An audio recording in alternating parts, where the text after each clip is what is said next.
Go.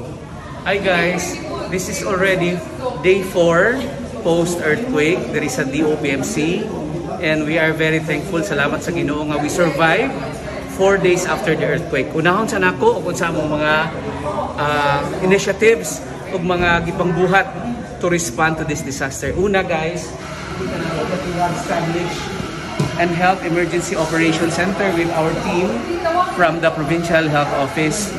Tanawa ay mga data diha na makita nato atong tagsa-tagsa ka munisipyo.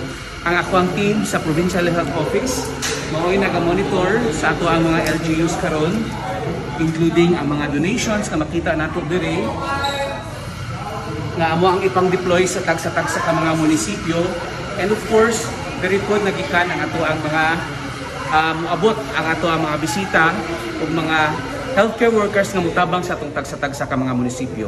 Ang ato ang team, pakita na ko sa inyo ang ato ang Greenwich manager nga nakita niya yung purpose in life again, si Marion.